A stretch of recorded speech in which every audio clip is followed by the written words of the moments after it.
Quetta मशरकी bypass आलूगी जिड़े सबब तीरगवारी well पेश अतकर तीरगवारिया मजली ब्रातावती कसानी ब्रात तीर जतक व कुश्तक कोयटा मशरकी बाईपास आलूगी जिड़े सबब तीरगवारी वैल पेश अतकर तीरगवारिया मजली ब्रातावती कसानी ब्रात तीर जतक व कुश्तक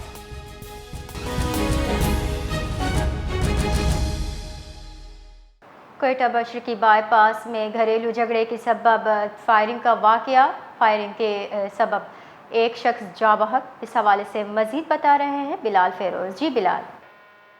जी बिल्कुल, कोयटा के इलाके मशरकी बाईपास में जो है बाबा जान टाउन में घरेलू नाचाकी में जो है वो खून रेज़ फसादों में तब्दील हो गई है, जहां बड़े भाई की फायरिंग से जो है छोटा भाई जाँ बाग हो गया है।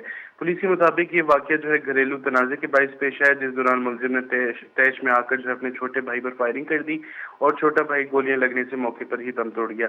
इत्तला मिलने पर पुलिस ने मौके पर पहुंचकर लाश को जरूरी कार्रवाई के लिए अस्पताल तो मुंतकिल कर दिया है, लेकिन जो मुलजिम है वो वारदात के बाद फरार होने में कामयाब हो चुका है। इसी गिरफ्तारी के लिए जो है मुख्तलिफ मुकामात पर पुलिस की जानिब से छापे मारे जा रहे हैं। जी बिलाल, बताएगा कि वाक़े के दौरान जो है वो लवाकिन कहाँ पे थे?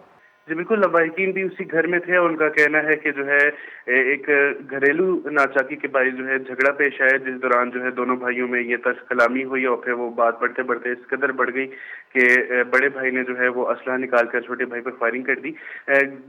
जो घर की खवातीन थी वो भी वहीं पर मौजूद थी, लेकिन वो उन भाइयों को रोक ना सकी और ये जो है खून रेजी वाला जो वाकया है ये पेश आ गया। बहुत बहुत शुक्रिया।